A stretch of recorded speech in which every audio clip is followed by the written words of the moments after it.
No.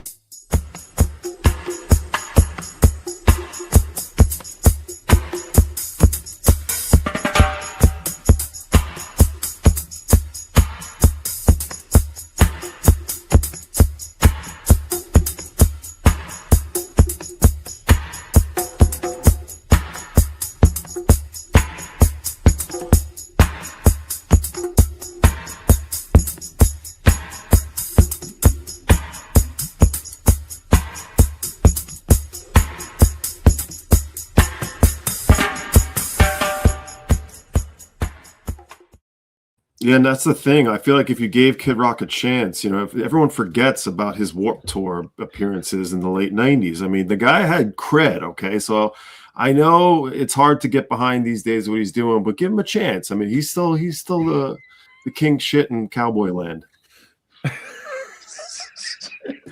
Oh shit, we're live. Oh man. Do you remember that song, My Name is Kid? Ba with the ba. I saw him when no one knew him on that one of the earliest Warped Tours, and I don't know, what can I say? It happened.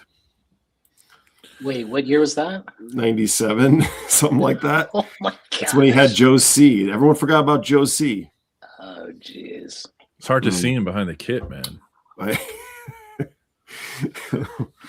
Where did you used to go to Warped Tour? Warped Tour at the Meadowlands? Where Randall's Island. Randall's Island, yeah. It was the Aquabats. It was like No Effects. It was like Pennywise and Kid Rock too. That's crazy. I wish we had a time machine so I can. There had to be one place in time between 98 and 04 that we were in the same.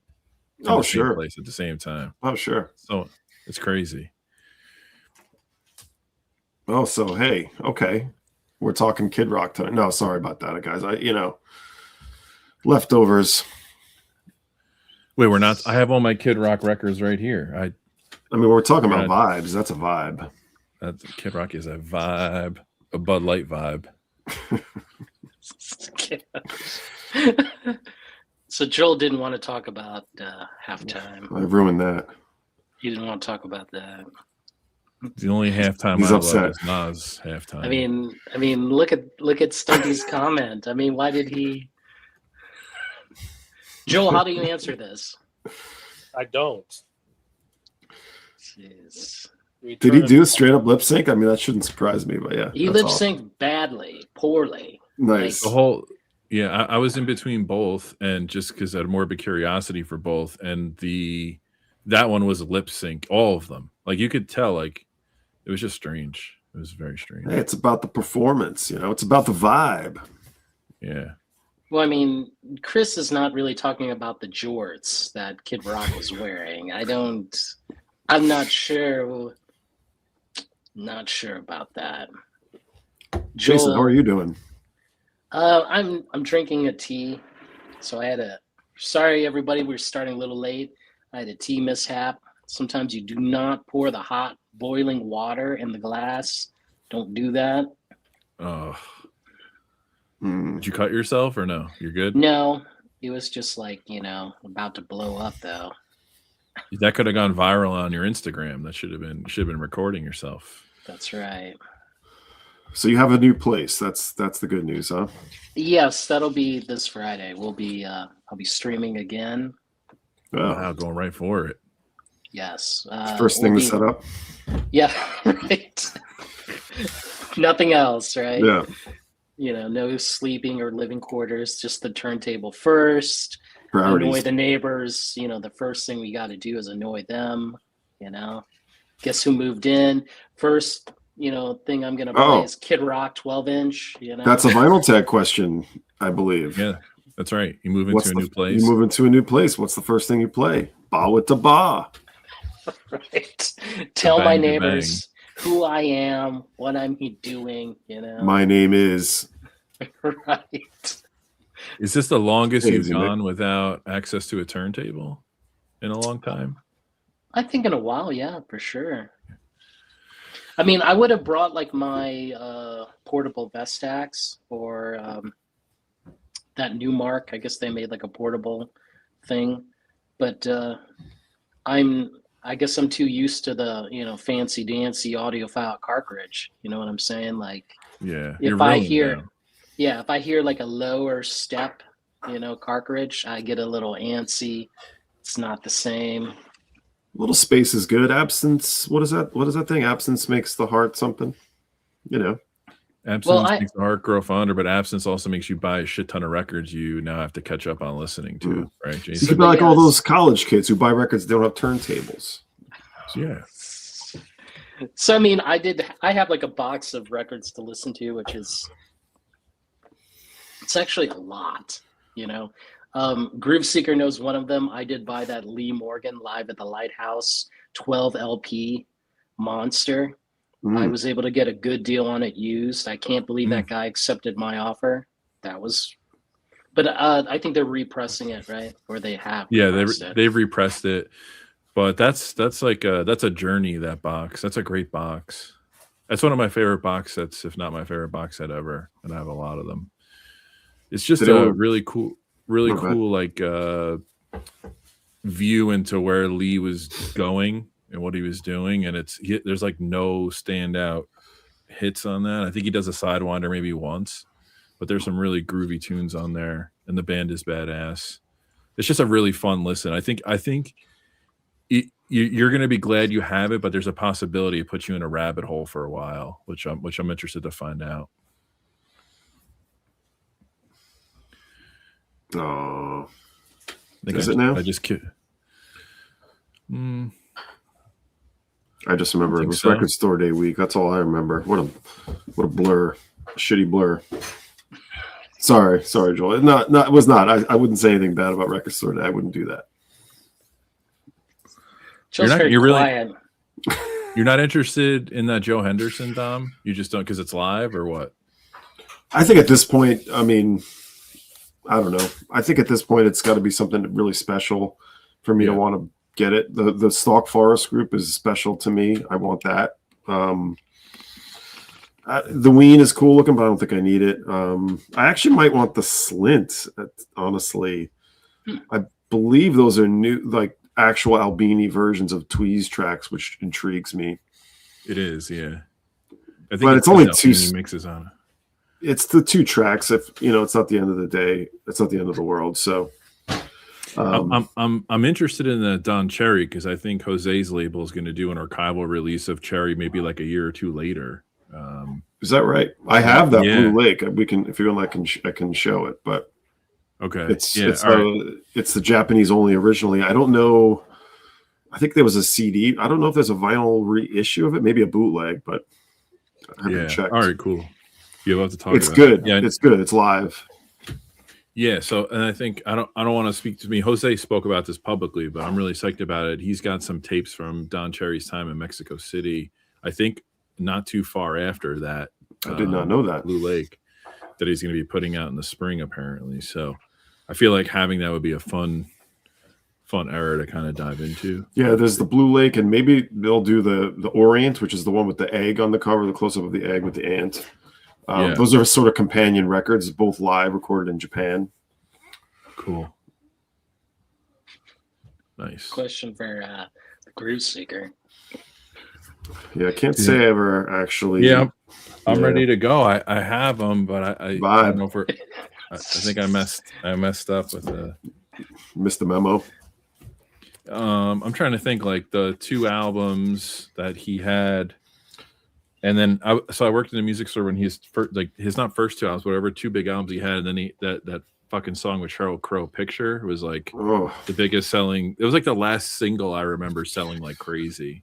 No, so Kid Rock was hell for me because that was a big time Wea act. Yeah, it was, right? And his management was the worst. They were like, they were these classic old school management where they're like, oh, every CD's got to be on the end caps, and like everyone's got to be out making sure stock is good and all the touring markets, and we were all just glad handing, a lot of glad handing. That's one of the albums. I think it was the one with had like a white cover and him on the cover, and there was another one that was like red and green or something. But sounds like every Kid Rock cover. That second white one of them and on was the like, cover. No, yeah. Well, the second one was like on every end cap, but then it was also the quickest album to go on every end cap on sale for like $8.99 because there were so many of them. It was like the Adele vinyl that came out a few years ago. Yeah, that was dangerous times. Early 2000s. Yep, dark time. Speaking of early 2000s, did anyone buy the William Basinski box set? No, I know what you're talking about. Yeah, someone, Nate Mars hit me to it and told me about it. And then Stunty spoke about it on Friday on his stream. And I've just been reading about him. It's quite the set. I'm on the fence of buying it. I had it as a CD, the original CD, which is actually a great way to listen to it. But I sold that. I sold a lot of CDs at one point. I still have a lot of CDs, but at one point I sold a bunch, and I sold that because the value on it was pretty high. So now I'm considering getting that box. I don't have it. Yeah. I don't know. I think Stunty showed the original on his stream. Yeah. And then Nate Mars is telling me about it too. It sounds like a pretty interesting piece. It's super, immersive. It's beautiful. Nice. No, it doesn't come out until Friday though, right? I'm not sure. I thought it was out basically. Yeah, 27th according to the distributor. Okay. Some coming. Unless the artist sent it out early, but yeah, maybe some people got their copy early, but what are they charging for that? Wolfman says he got the DLP box reissue. I'm getting it's an 8 LP box and a 4 CD set. The Basinski? Yeah. What's it going for? Like $100, $200, something like that? I can only see the wholesale. I don't see the retail on it. Okay. What would you retail it for, Joel? That's another way to. What do you think? Not very much. If someone someone says I only ordered one copy of each because it's super expensive. But I wouldn't mark it up too much on top of that if someone really wanted it. Nice. This means nothing to no one yet, but I think it will. Good album. Don't you know what's gonna happen? Worst leadoff track ever, but a good album. Well, they have that 45, which is better than the record. I mean, if you know the 45. The 45 is good. It is good. Show the Don Cherry, please. Okay, I'll go get it. We're doing it's I don't know if you're noticing it, Jason, but it's doing that thing where like the StreamYard chat's like way behind. So you keep showing like no.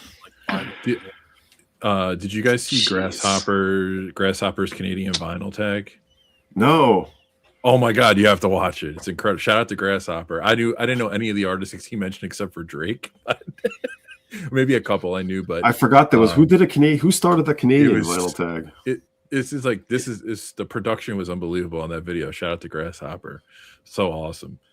I love Canada. I should do that.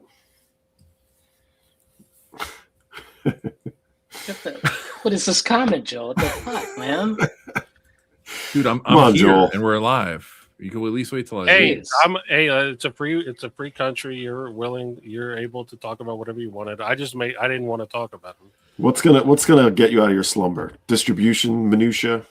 Come on, Joel. Hey, there is a shipping related topic we could talk about, but what is it? What would you?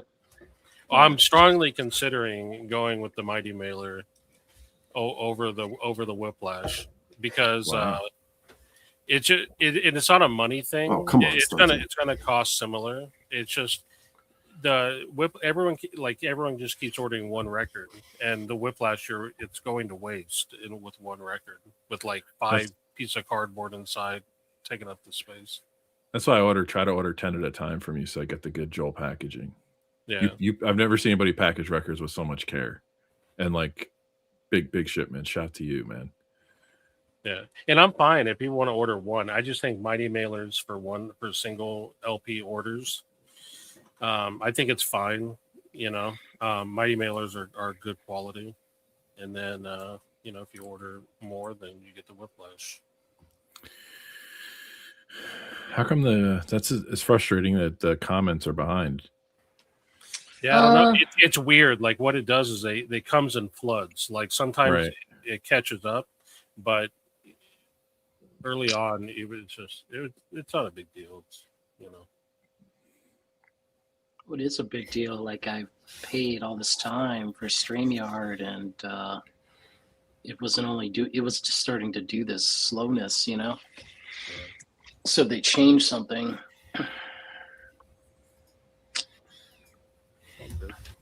Oh, we're not So too far evidently, behind, actually. we're hearing from the chat that is it the completist thing, the completist topic that Surface Noise talked about? No, it was about collecting versus accumulating, but a completist discussion is very, very specific. I don't think it's related to that at all.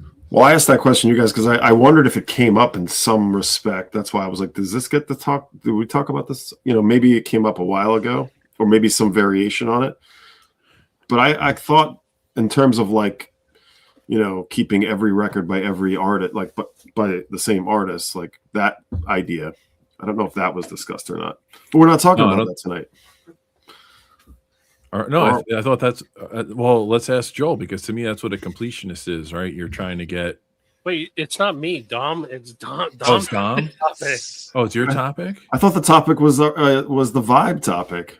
That's the second topic. Oh my god, guys! Chat. Guys, I'm scrambling on Monday. For the second week in a row. I'm done. I'm done. I can't work like this. Well, hold reality. On. Ever since Jason moved out of his apartment, like we've been like we don't have our live, and we're. That's what I'm saying. First of all, we have dark Dom. Now we have disheveled Dom this week. Listen, I don't want to get into my day-to-day from Monday, but it's a shit show. Okay, so I just turn up here and I don't know what's going on. I know that we're starting at a certain time, and I'm like, I'm here. That's the best I can do. What did I miss? What's going on? So we're going to talk about being a completist. And Dom, you can define, it's your topic, so you can define what you meant by it. And then we can all define what we think it is and talk about it. And then Joel wanted to do all right. So Don Cherry. We can talk about Don Cherry right here. Am I a completist for Don Cherry? Are you? Not quite. No, I'm not. But you might argue that I am. Well, that's the question. Is completist like 100%? You either 100% like every single release they made, right? It has to be everything, right? Or you're not. Are you not a completist if you don't have one? Yeah, I would think so.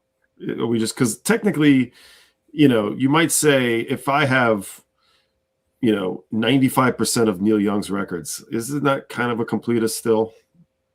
No, it's incomplete. It's incomplete? Okay, good. Then I'm not a completist ever. Hold on. I think a good way to think about it is if you're buying something with one of the reasons you're doing it is to be a completist, then that's being a completist. But if you just have like X% of an artist's records, but you bought them because those are the ones you wanted, and you're not doing it trying to complete the collection, then you're not a completist.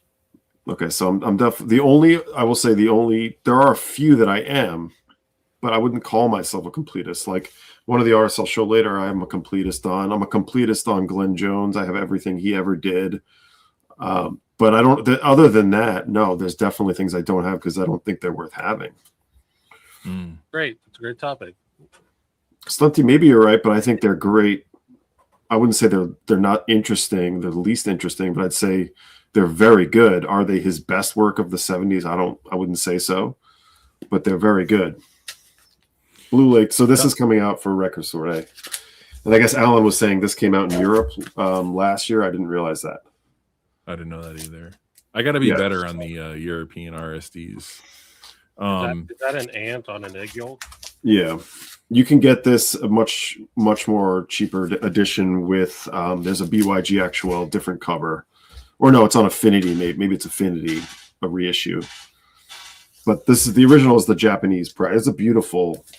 I don't feel like taking it out, but I'll do it for Surface Noise. Cool. And then the middles, the gatefold's just it's in Japanese. That's a solid egg. It is. It makes me hungry for breakfast. Over easy. Anyway is good. Yeah, I agree. So but this is the new what's coming out. On this Glenn Jones completist action you have, Are you saying that you literally go after everything like 45s, 12-inch compilations, or just like albums? What do you mean by that? I mean every release. With him, it's a little easier because he's mainly LPs. There's a DVD. There's, I think, 1 7-inch, and that's it. So it's a little easier for him. And he's not on like a ton of people's, he's not in some other, he was in this band called Cul-de-sac. So I don't have the Cul-de-sac recordings. I have all of his name recordings. So some it's like impossible if, because they might, it just might get too spread out and too sort of like fragmented. So, Joel, you think you're a completist? Hi, Brian. I definitely. So I'm a completist for Skinny Puppy. I am working on, and when I'm doing that, I'm doing not only every release, but every pressing of every release. Damn. And it's I'm doing it. That's next level completist. Because part of it's like it's just a fun thing to do. I was for a while, and by the way, someone in the background is like dropping coins or something. I can't believe you can hear that. Dropping dimes. It's loud. That, Joel, your ears are made. That's exactly what my daughter is doing. Yeah.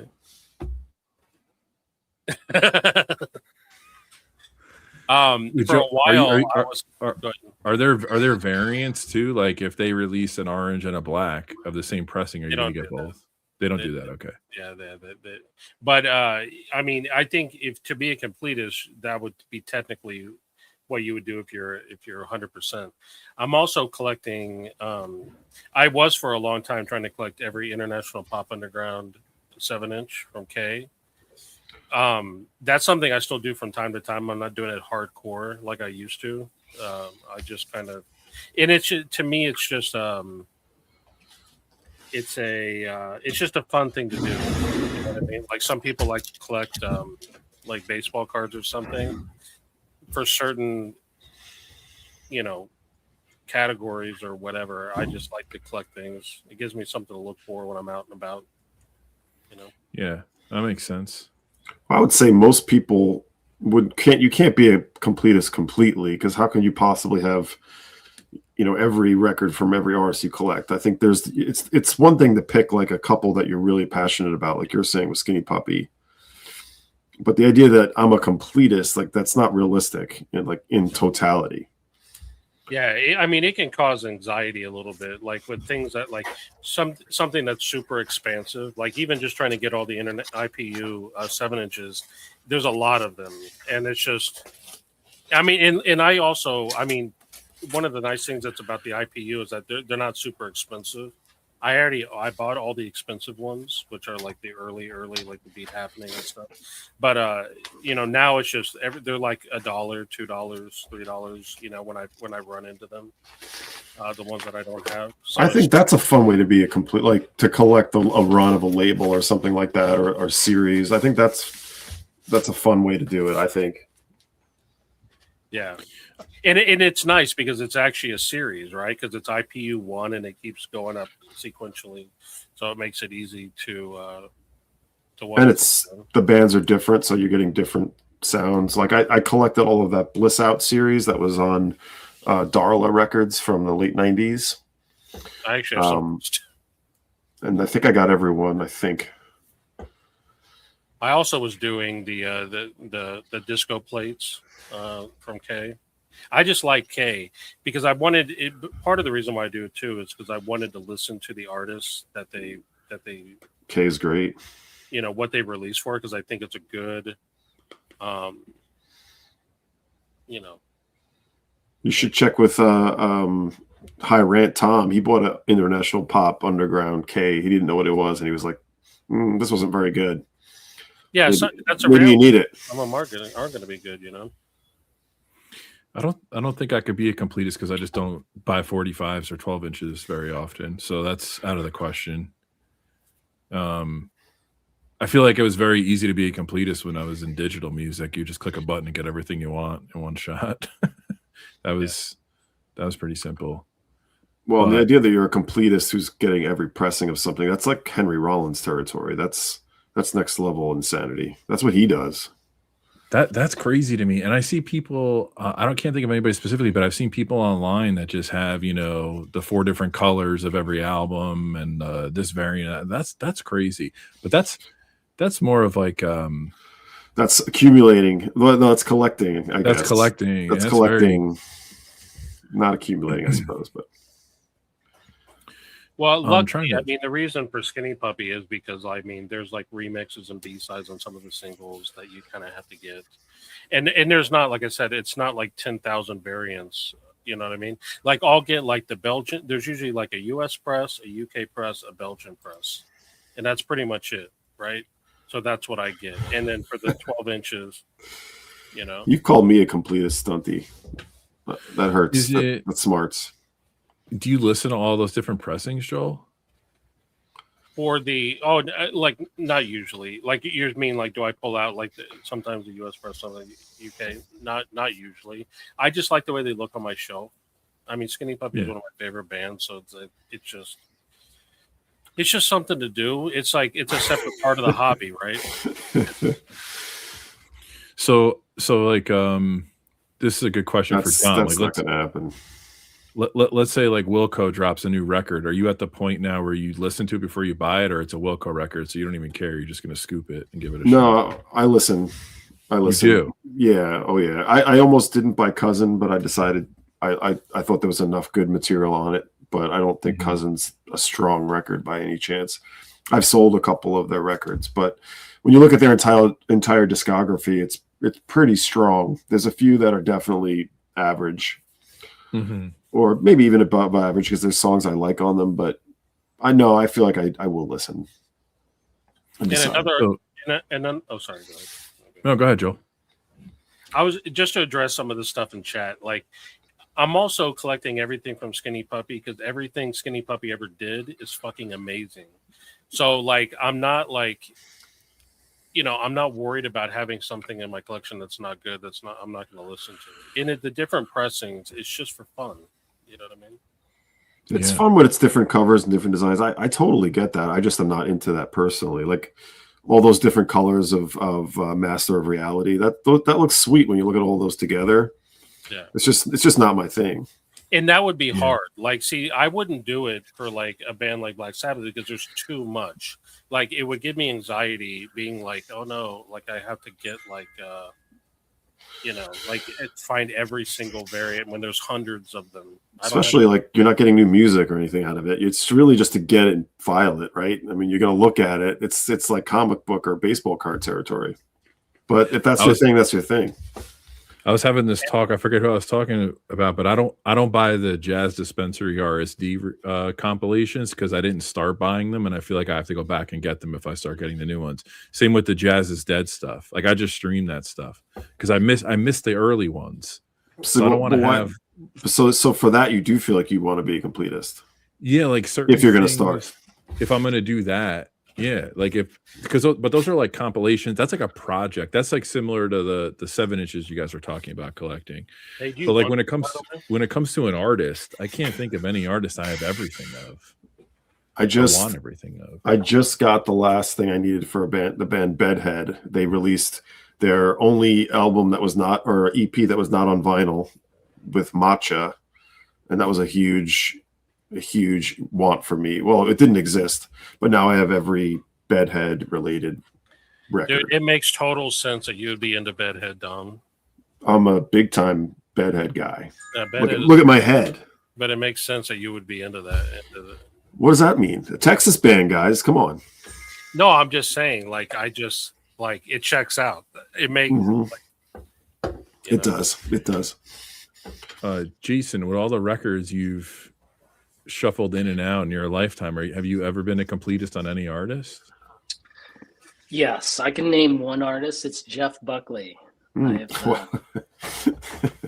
easy. Live albums, singles, Now I even bought the CD collection from an estate sale that I went to. Wow.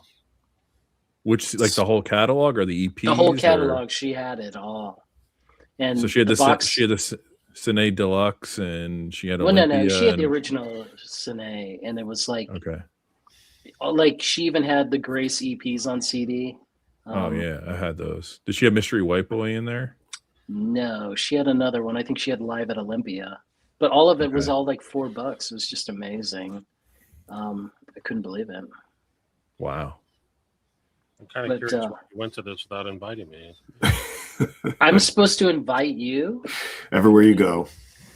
I mean, you Jeez. go to an estate sale with CDs and Oh, you can't invite Sorry someone about to my a state bad sale. I Yeah, it's mean, more competition.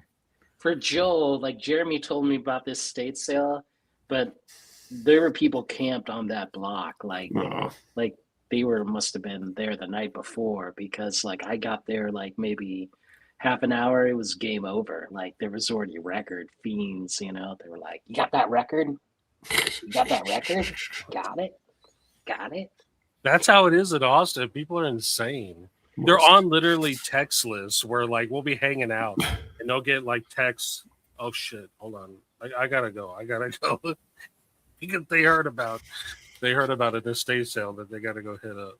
You know what's Yes. interesting proposition, Chris? What do you think of this? Somebody like MF Doom. Can you be a completist with MF Doom? Because he's only got like how many proper records? Like 4 or 5. But then he's got all of this other shit where he's like appearing on like 1 or 2, you know, a song or 2, a verse here and there. Like, what would you think? Do you need to have all of those appearances, all those credits, or is it just the proper records? No, I think like you'd have to have all those, and that's where like the Yeah. digital thing comes into play. Like that's when life was easy. You would just go download it all. Because there's some It's mediocre hard. stuff as he starts spreading his you know. Well, and that's the thing. What about like, you know, somebody like Doom or whoever? I mean, hip hop's a really good example, but like you'll have an MC that'll guest on a track of some indie record that is impossible to find anyway, that you can only Yeah. really get digitally or something. So Mhm. that's hard. But then you have to think about it too. I mean, the Beatles are a really bad example because that's just a whole other world. But like, do you go and get everything that Harrison played on as a guest musician, credited and uncredited? Do you go get everything that McCartney was on? Like, is that part of the completist? It's open to interpretation, I suppose. Yeah. You're just torturing yourself if you want all the McCartney singles. All the Ringo, Jason. All the Ringo stuff. That's right. That'll be my next mission in Den Bosch, where like I'll be hanging out with everybody. What did you get? Look at my collection of Ringo 7-inches. Everyone's gonna leave the table. Well, Ringo, you know, he played drums in 1983 on this Todd Rundgren track, and I got it. That's right. That's what I mean. Gosh. I wonder if the Beatle fanatics out there have the Jenny Lewis album that Ringo played drums on. They probably don't. Is that real? Yeah. Jim Keltner and Ringo played on a couple of tracks together on her third record, I think, the last one that Ryan Adams produced. I forgot the name of it, but yeah, they're on 2 tracks together. The ring. Yes, the one where she's like shot from the neck down. I have it. I don't remember the name though. That's a fun record too. It is. Those 2 records, those 2 she had are awesome. I mean, she has a lot of great stuff, but I like those. I 2. got to see her. She played Fun Fest that year. That was a good show. Nice. Saw her a bunch for sure. Another old Warner Brothers act at the time. Also, like there's some, like you guys know I'm a Grateful Dead fan and a Fish fan, and I don't buy the live stuff on vinyl that they put out, because that would be, if you start accumulating that, like you have no room for anything else. Oh Like yeah. you're talking about two or three box sets a year. It's like, fuck that, man. I remember guys would come in collecting those Dick's Picks. Dick's Picks, yeah. Oh man, those are worth a ton of money now. Yeah, there was a guy who would walk in here every month to the record shop, and with a small pile of Dick's Pick, he would be just cashing those in every month, just like, Yep. I don't know what he was doing with them. It felt like it was, you know, for nefarious reasons, but that's his business. But yeah, every month it was like, here's my little pile of Dick's Picks. You get paid handsomely every time. Mm-hmm. Yeah. Yeah, I had all 36 of those, and I got rid of them way too early. So the truth is, no one can actually be a completist. Unless your name is Arnaldo. And this, yeah. No, he doesn't have that Smith's EP, the one that he was looking. What was it again? Yeah. No, it was a Morrissey EP, right? Yes. I'm looking for it so I can wave it in front of his face.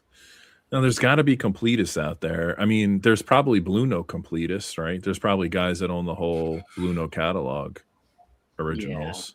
Yeah, Right. that's a little easier to define in a way. You're just saying, I want the most earliest press.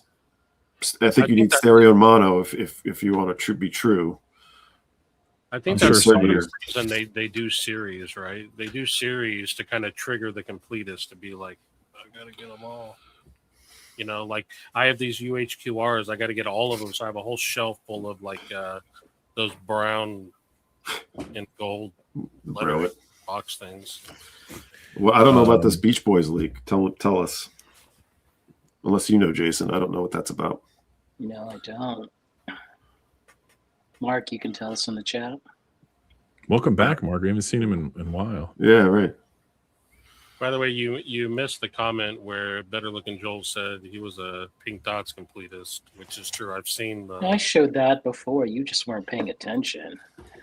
Yeah, that was you guys had a whole discussion about it, Joel. No, we didn't. Come on, Joel. Yeah, you did.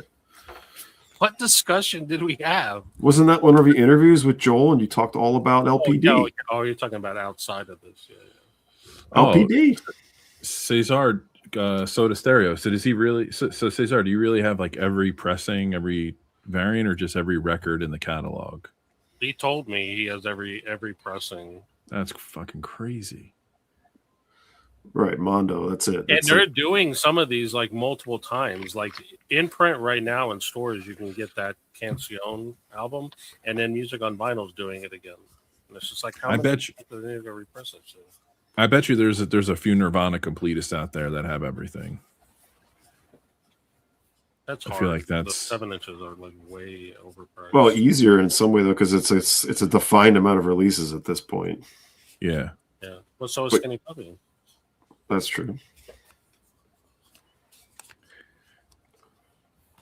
I guess what I wanted to bring up about completists though is like for me, I started, I'd have a large run of a certain artist, and over the last, I don't know, 5 years at least, I've started going into those and be like, okay, which ones do I need to keep and which ones do I need to sell?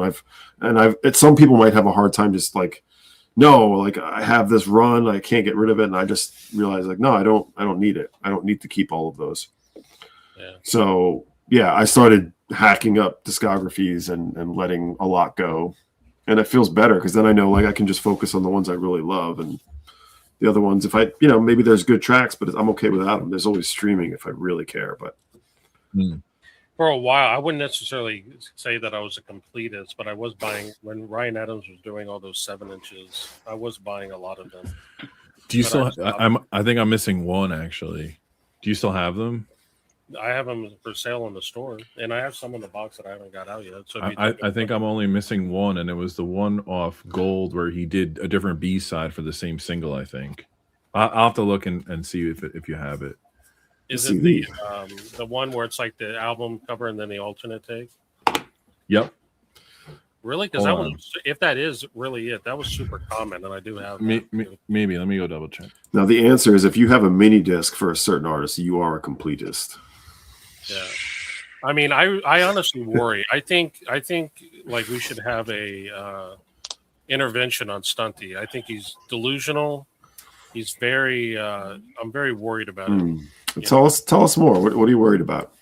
Well, one, I'm worried about his unhealthy feelings towards Nirvana. I don't.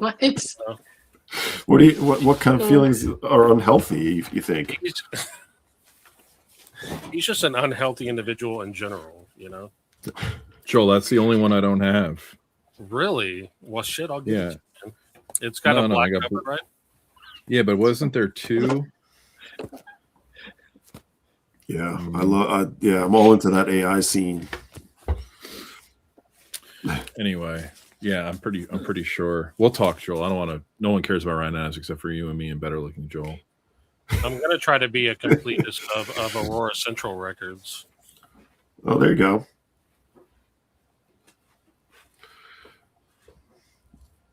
Yeah, Joel, I'm assuming you're not a completist of watching RSD trashing videos. That you are not going to do, Listen, as Alex said. I know you're dying for that to be the topic. I gave you the opportunity to change the topic from Completist to your feelings about records today. Let's show this. My feelings are, as I said, are positive. I think it's a positive event overall. All I have to say is that if you look at the list and you see something on the list that you don't like, shut the fuck up about it. Nobody gives a shit.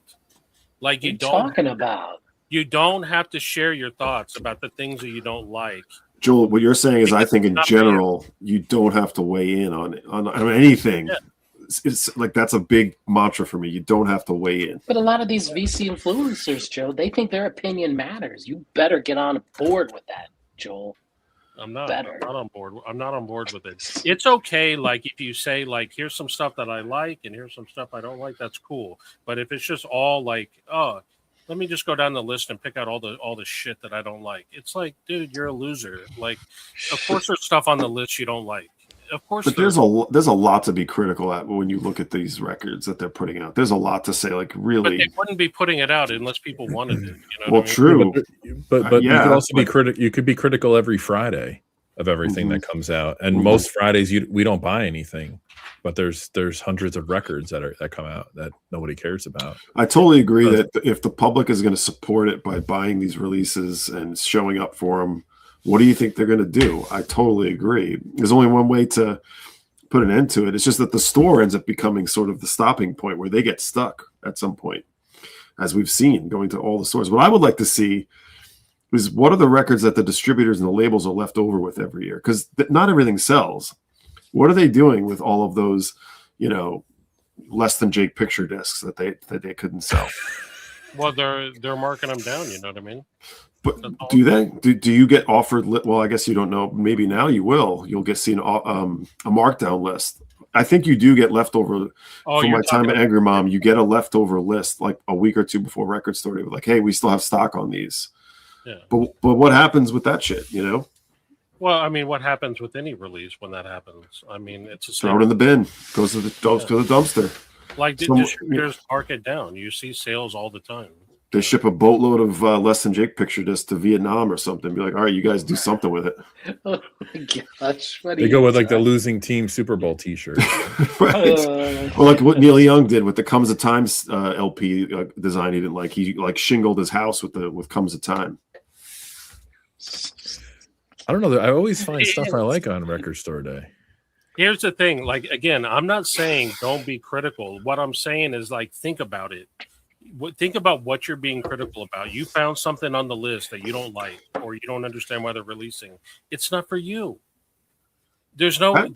That's the solution. Like, that's the answer. I don't think RSD is for. I don't think RSD is for hardcore, like real record authorities. Like, I think it's going to be hard pressed for Dom to find something like Blows My Way. He's got to go out and get, because he's got 5,000 LPs at his house, and you seek out a lot of what you love already. But I also sort of put a limit on things that I want to look for, and I just realized like that stuff wasn't hitting me as something I needed to do. Every now there's usually at least one, maybe two that I will get. But how about being a completist for Record Store Day? What about that?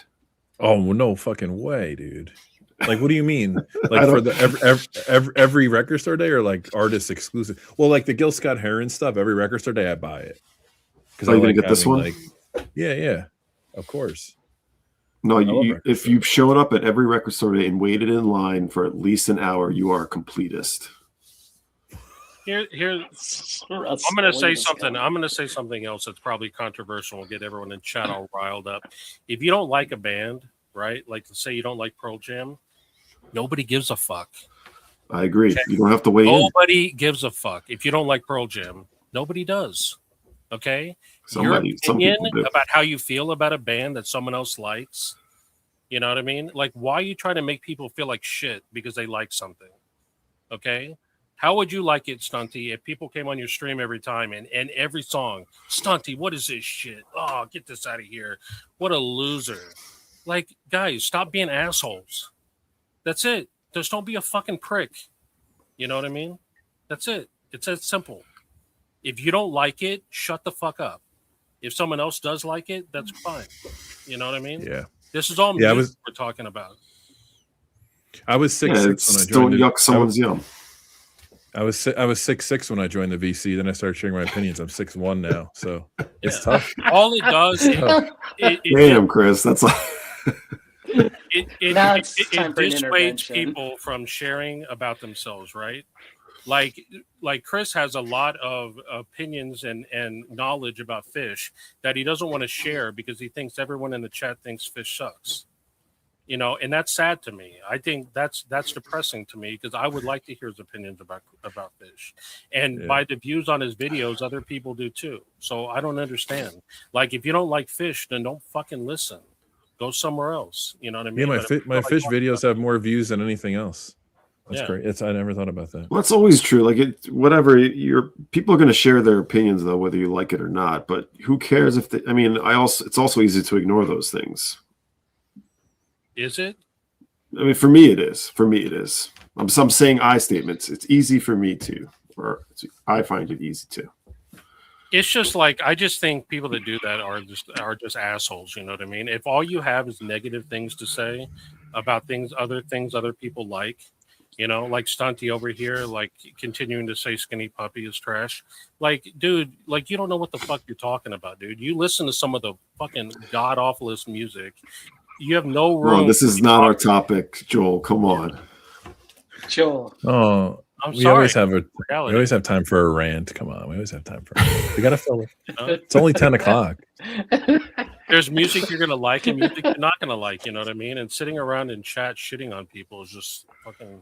Find something better to do with your time. Maybe it's evil Stunty tonight. I don't know. It's not me. Oh man, look at this from Paul. Salty Joe is primo Joel. It's just, I mean, the whole thing with Record Store Day is that it really sucks that this thing comes around. It's supposed to be positive. It's supposed to be something a little bit for everybody. And every time it's like this negative vibe. It's like, oh, we get to watch videos. Everyone's shitting all over it all the time. It's like, come on, losers, do something better with your time, man. Like, talk to me about the things that you're enjoying, the things that you like. You know, why you just got to shit all over everything. Yeah, what Mark says is a house mantra we have too. Don't yuck at someone else's home. Yeah, that's why we can't bring this up, but the whole Super Bowl thing, I'm going to bring it up anyway. And I'm going to have a video like sort of related to it, but it's like the whole controversy was whatever was going on. And I'm like, no one really cares about the fucking music and trying to expose themselves to either show. I don't care what you fucking watched, right? But it's like everybody's critiquing it before it starts. And I'm like, come on, just watch the damn performance and see if you like it. Oh, it was awesome. I joked with you guys. I joked with you guys backstage about this. There's a million people who didn't want to watch Bad Bunny but have Fela Kuti on their want list, but they can't understand what the hell he's saying. So I mean, get a grip, man. Like, give it. Did you guys? Maybe this is common knowledge. I didn't know this, but the Super Bowl performers actually aren't paid a performance fee. No, they pay to do it. Yeah, well, I thought they get their expenses covered or something, right? They might, but they don't actually get like a fee for performing. No, it's all promotional essentially. Yeah, when Rihanna did it, she became like a billionaire overnight. No, you know? Right, but they're not paid like $10 million to be there. That's promotional. Yeah, right. I didn't know that. But if you're wearing something, you know what I'm saying? Like a Daniel Johnston T-shirt or something like that. Yeah, I want to see some artist like a Ween T-shirt, you know. That's right. Yeah. Oh my gosh. Did we answer the completist before the Joel rant? Did we? Okay, so Joel, can I ask you a question? Yeah. So you consider yourself a skinny puppy completist. Is there any artist you have that you might consider yourself a completist that you're going to turn back the clock and start decompleting, if you know what I mean? Is there anyone you're considering? I mean, I already did it, right? I already did it. Like the Ryan Adams Bills, I didn't really need them all. I mean, that's one that definitely comes to mind. I'm trying to think of what else. That's a good there's probably question. some. I have some targets, but I can't wait till you decomplete Dom. There's one specific artist I've been bugging you about. Decomplete. No, stop it. it's a good time. That's a good. Yeah, I like that. Decomplete. Decomplete. Would you decomplete Flaming Lips? Would you do that? I already did that. Really? Yeah. You sold? Oh no, you sold me the back. That's right, not the lips. Becca, I've never. I didn't have everything, but I have CDs of the stuff I don't have on vinyl. That's a good vibe record, actually. There's some like 1 Foot in the Grave or Mutations. That's true. If I didn't have the Beatles mono box, I would decomplete the Beatles. Really? I would decomplete. People the are early unloading shit. them. People are unloading them on eBay. I'm seeing it every week. Like No, but Bitcoin. like, I don't think I would go out and buy some of the early records if I didn't get them in like a collection. I just don't. Well, those are the easiest Yeah, to much. find too. Yeah. Have you guys ever completist on magazines or anything else like music Oh related? boy. The music. Mm. There is a run where I had like every source for like 7 or 8 years, and like every XXL maybe spin stuff like that. I mean, I had so many magazines saved. It was gross. But I didn't go back and like get retro copies or vintage copies. Are you talking about that? Or just anything. I don't know. There was a small magazine called She Shreds. I don't know if you guys ever heard of that. It was supposed to be a magazine about like female guitarists, and it was interesting, and it was kind of a short thing. I also collect tape ops, but that's just because I'm reading them. I used to get Tape Op. That's a good one. Yeah, Tape Op was like I still think that's one of the best magazines, and it's free. Still free, yeah. It's true. You can't fall for it though. Let people say what they're gonna say. Don't buy into that shit. Yeah, I mean, I know Stunty's just being a troll. Like, you know what I mean? Actually, that's the Meatloaf's an easy complete, right? That's like he's got like 4 albums and like 2 live, I think. Jeez. He's only got 1 album, right? Huh. You know, I used to play that Meatloaf with this girl that I dated, and I just think it's a badly recorded record. Like, I even bought the half speed. Did you ever know this about me, Groove Seeker? I was like trying to find the real meat in the Meatloaf. I believe it. I'm pretty sure I was conceived to that album, but my parents don't confirm it. It's fine. So that explains a their- lot, Chris. I have their original copy.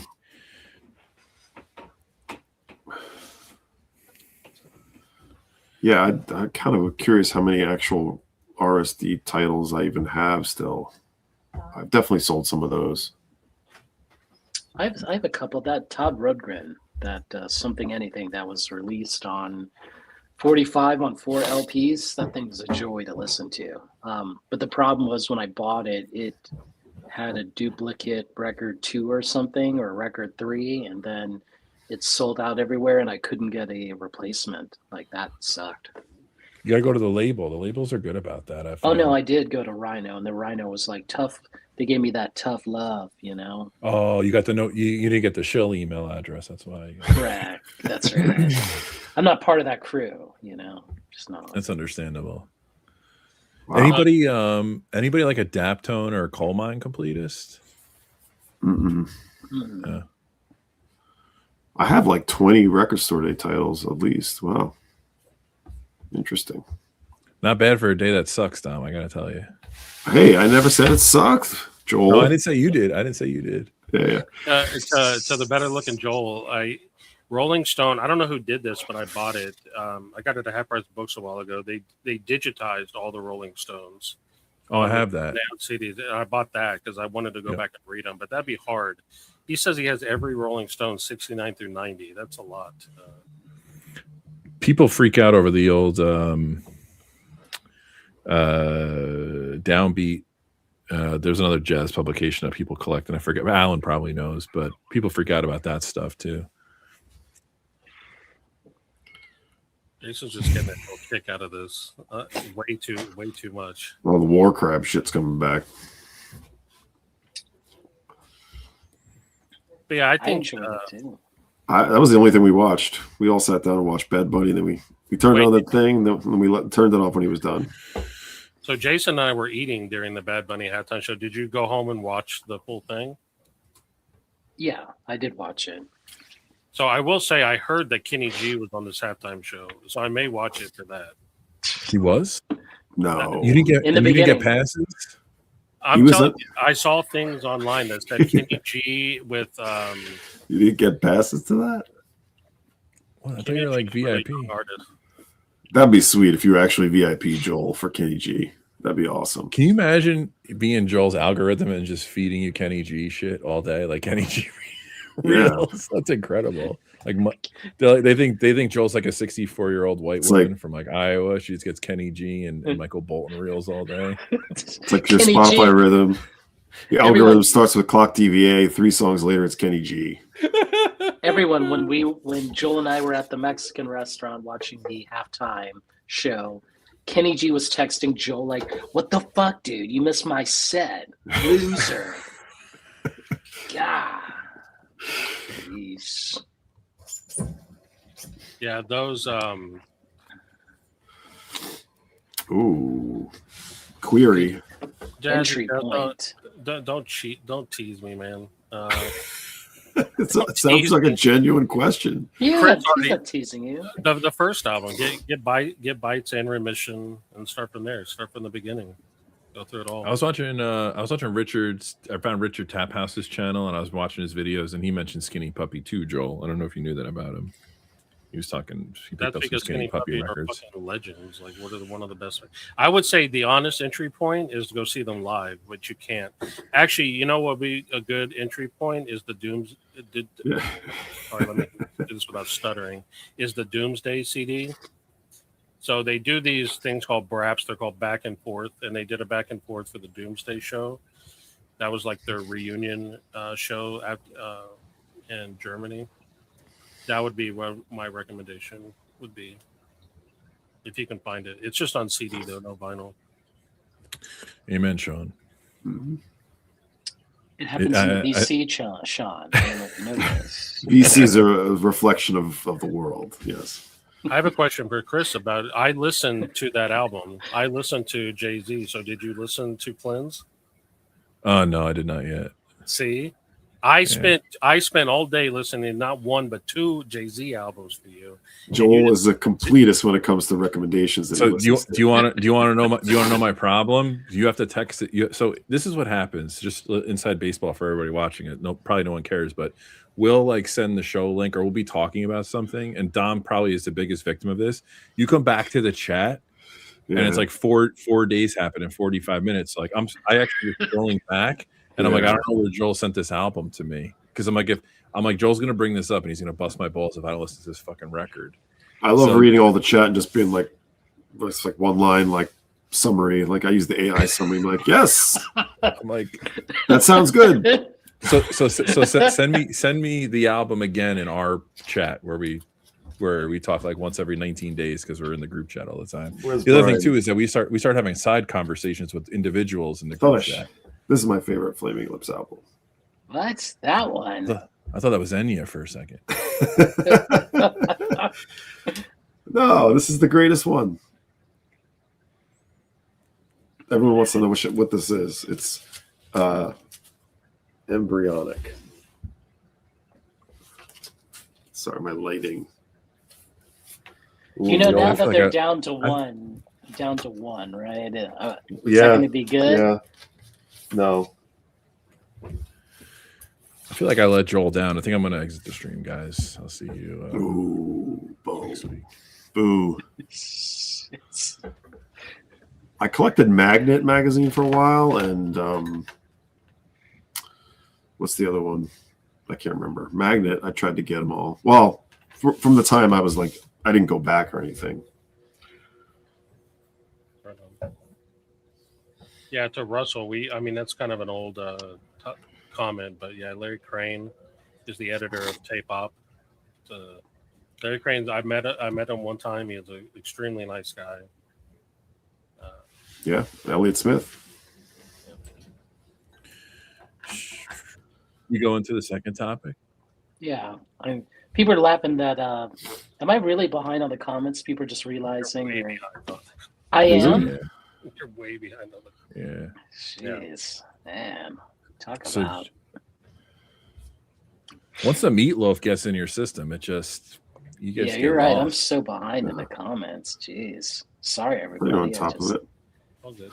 Oh, Alan, I just ordered a no neck record for $8. What a great deal. Yeah. That's tough, Joe. Lauren Connors.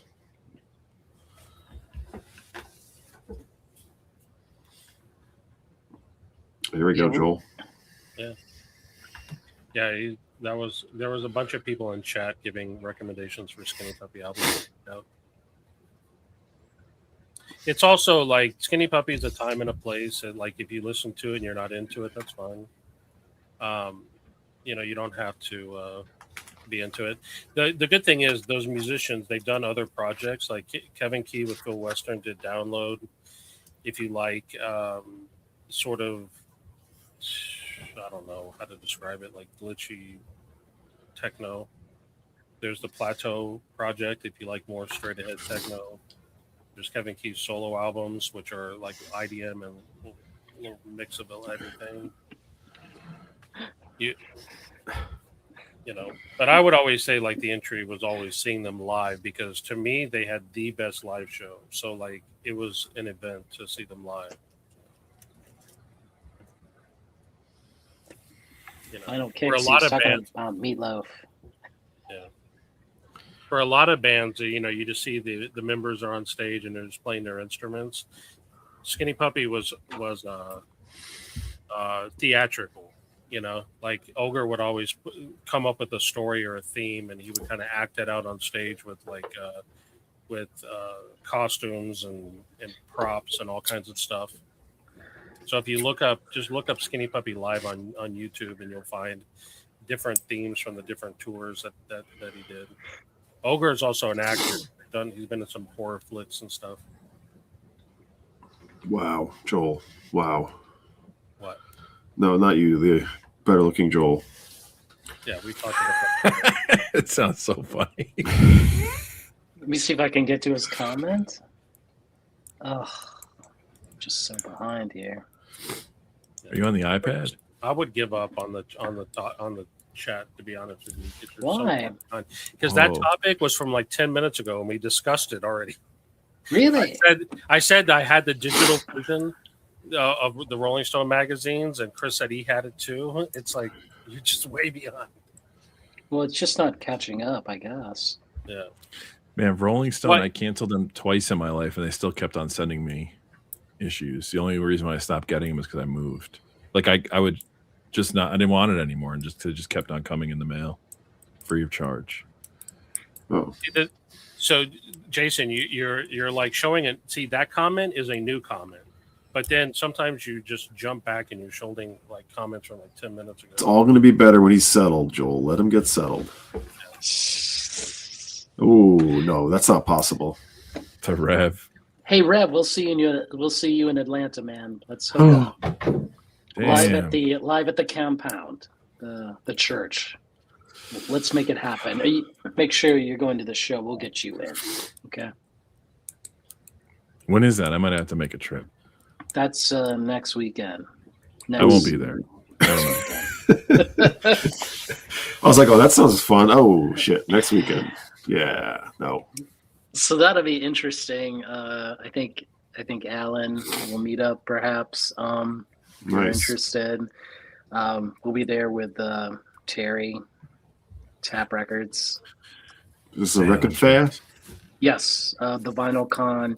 I'm hoping to sell like maybe a box of, hot stuff. Maybe that, $2 Nevermind for, $200. $20? Just kidding. Oh. Okay. Is it a vinyl con or a vinyl con? That's the question. Oh. You should do like your own custom version of the cover and say that it was like, Kurt's kid that made it in like 2005. That's right. Signed by his kid, right? Yeah.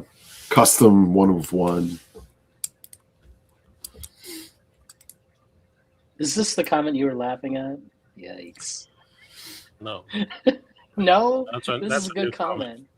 It's a good one. So Too Dark Park, the thing with Ogre was that he was kind of strung out. He was kind of really self-destructive. He was not in a good place mentally. He's talked about this in interviews and stuff. And so that tour was very insane. Anyway. We want to go to the next topic? Yeah, we killed it. I think we killed it. I can barely. There we go. Yeah, I'm definitely going. Come on, man.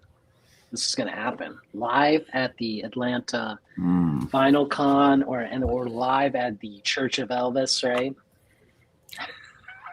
If I don't get a FaceTime from that group, I'm going to be pissed. I need to see it. Rev, you better recommend some great restaurants, man. I'm looking forward to this, man.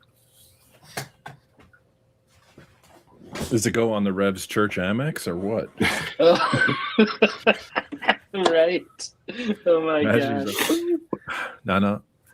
It's like it's on the congregation, fellas. Chad texted me, just put this on that HD Platinum. Like, whoa, thanks, Chad. Let's Stunty's looking for closure on this topic. Let's give it to him and then we can move on. No, I think we leave it unresolved, We just kind of let the sustain run out. Being a completist is a hard thing, right? Like to define it, maybe like you're owning probably every pressing. That's how I think about it. Like you're somebody like Arnaldo, right? You're really into that Smiths and Morrissey thing, and you're gonna get every pressing, different picture sleeves. Like it's a lot, I mean, I even think Morrissey thinks those kinds of fans are insane and should be committed. I just think it's having a catalog. I don't know about the pressing. The topic should be closed. Yeah, I mean, Record Store Day is a cash grab, so that's what I think. When Joe does his Record Store Day, I will be there. I don't know if I'll be manning the cashier stand, maybe DJing perhaps, I think that would be a cool thing. Are you is that real? Are you going to DJ Static ATX? Yeah, I think I should, and awesome. We will DJ RSD records is what we should be doing. The first Record Store Days, like it was always performances. Every store was doing bands playing. Is that still a thing at stores? I don't know if it is as much, is it? No. Dark Side does, but they do it like later in the day. So once it gets in the way otherwise. Yeah. Are you going to live stream that DJ set, Jason? Yeah, we should, and then give him, I love how I'm like announcing things that I'm going to be doing. That's right. That's right. Holding me accountable. Like, hey, you guys just want to plan the whole thing out, and I'll just make it happen. Is there a new Beck mini album this Friday? I'm going to be missing that. I think it's the EP that's out. It's got everybody's got to learn sometimes on it and something and all that. I do like that song. That's good. It's a good cover. There was no stare. It was only what do you call it? That person, Elliot, was what do you call it? Very passive aggressive. 2 words: passive aggressive. They had their insecurities to work out. There you go. See, I would say Completist though. I don't know if I could. I would say you got to have like the album, EP, and any tracks that are exclusive to a single or something. At least one of those things, I would say. Yeah, I think that's reasonable. Yep. Yeah, it's not every variant; it's every release. Yeah, former fashion.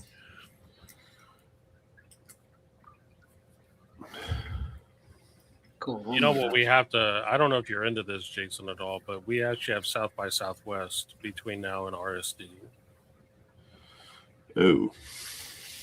So I'm thinking I didn't think about it until I was talking to Stevie today, and I have to decide: are we going to put on some band shows, have some bands play at the store during South by? Psychedelic horse shit. What? Live from Static ATX, and then RSD Black Friday, the fucking EP on Static ATX Records. Get out of here. We got a plan. Let's talk offline. Let's make that dough. What the hell? The fuck? We'll get it pressed at Burlington. Shit. Oh, I wanna- we got all. This is all set. This Got is the whole vertical. This is Joel all working out conquered. the greatest record store day, and I in know. the Look at history this. for your shop. Look at this comment here by Joel. I think I'm coming. Can I come? Oh, that would be a trip. Listen. When I start talking about my nipple pick, everybody says, "Can I come?" Hey. Hey. Nice, nicely All done. right, that's how to close that topic. No, that's how you close. Cut that off. All right, so Joel, the next topic, right? What is it? Don't make me big, goddamn. This has been another week of a shit show for me. What do you mean? It's not Oh, a shit what show. do you This is mean? fine. Come on, man. It's time to weigh in, Joel. Come on. Sorry, it's just a reality. So,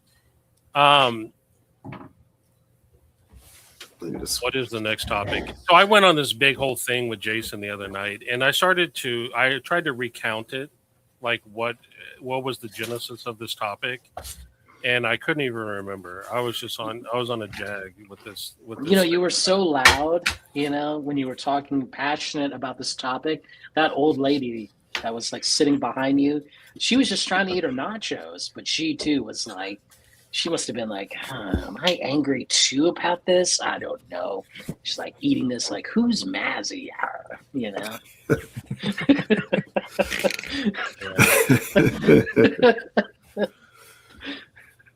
Yeah. So the simple way to put this is, I just wanted people to, well, it's a little bit of it is born out of the rant that I had earlier. Like I want people to feel free to talk about the music that they like without fear of like people criticizing them. And it kind of evolved into this thing of like, I wanted everybody on the panel to kind of show a record or two, or maybe three, whatever they're inspired to. Like, if you need something to like make your head right, something to set the vibe, like, what is the go-to record that is a tried and true record that you put on when you need to get there? You know what I mean? And I kind of wanted it not to be a jokey record. I want someone to be like, no, we're serious. Oh, I did my homework. No, I got to this pretty late, but I did pick. I have some actual legitimate selections. But what's yours, Joel? You should start it. No. I want Chris to start. Okay. All right, I'll start. So not lately, because of you guys, my sleep schedule is really fucked up the past several months. But I love getting up sometimes, not intentional, but I just can't sleep. Maybe at like 5:30 in the morning when I don't have work, like on the weekend or like a 3-day weekend or something. And that time before the sun rises, where it's kind of gray and silver outside, and it's like the birds are starting to chirp. I love, especially on a Sunday, to start the day off with this record. This has got a vibe for me that just puts me in a zone for the rest of the day, and that's Diggable Planets Reaching. I mean, listening to this in the car for like weeks, dude. It is. I mean, put this on in the early, like it's a contradiction of what you might want to listen to. Huh? Early morning when no one's around, you don't have to crank it. You just turn it up enough so you could hear it, and it just gets me going. So that's like a unsuspecting morning vibe record for me. When no one else is up, I can kind of get loose to this. I mean, it opens up with a Good to Be Here. You guys know this record. Pacifics is on here. Obviously, it goes in later on and carries on to this old jazz sample thing. But I don't know. It's just a killer album early in the morning. I love it. That was my first pick. Very cool. Good one. I don't know if Jason is away or No, that's Go a ahead, lot. Joel. What do you got for us, Dom? This was like the first thing that came to mind, and then I found like another 10 because I like to get more than is asked for. I like the extra credit, Joel. Lee Hazelwood, Requiem from Almost Lady from 1971. This is one of those. Look, he's cuddling up with the dog. It's technically a breakup record, which always sounds so kind of how many of those do we need? But it's great. It's got this. It's moody the whole way through.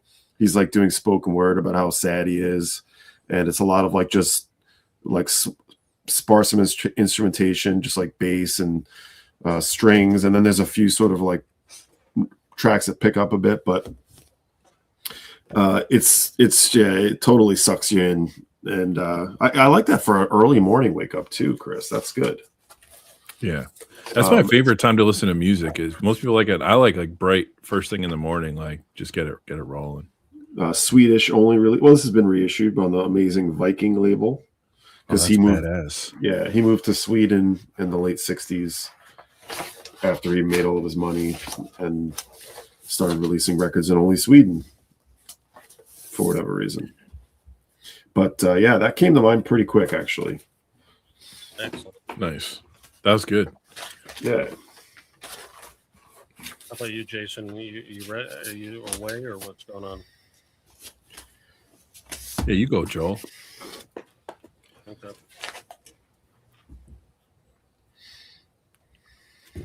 I'm gonna start out easy. Oh wait, Jason's away, so Like Sunday morning. easy like so, yeah.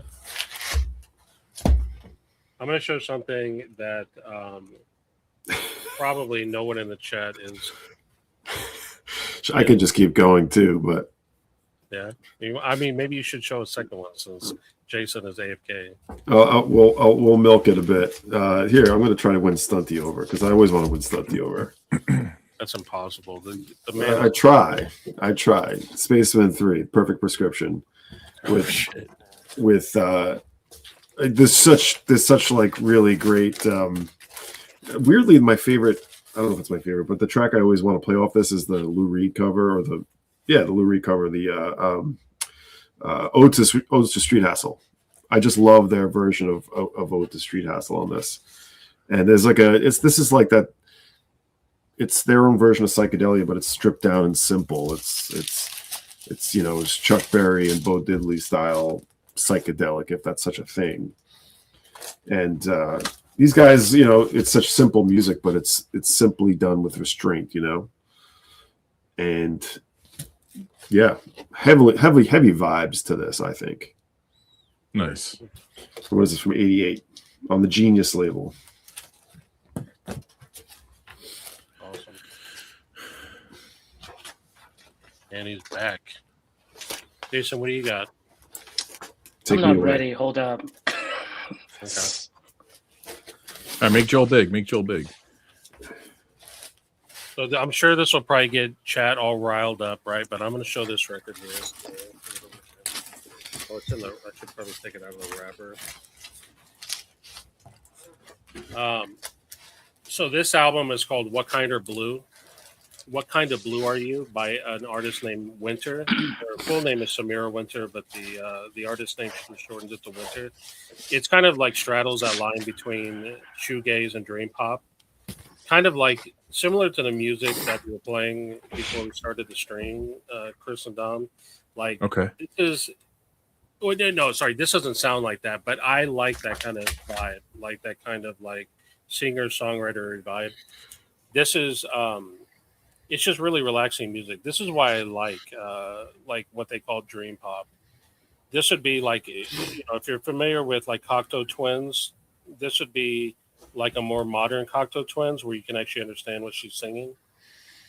I also kind of in the same boat as this. I don't know if you guys ever heard of an artist named Soccer Mommy, but she's not a singer-songwriter. I just really like her. It's just really, I just like good melodies and just, you know, I know it's not all glitchy or weird or whatever, but anyway, Winter's really great.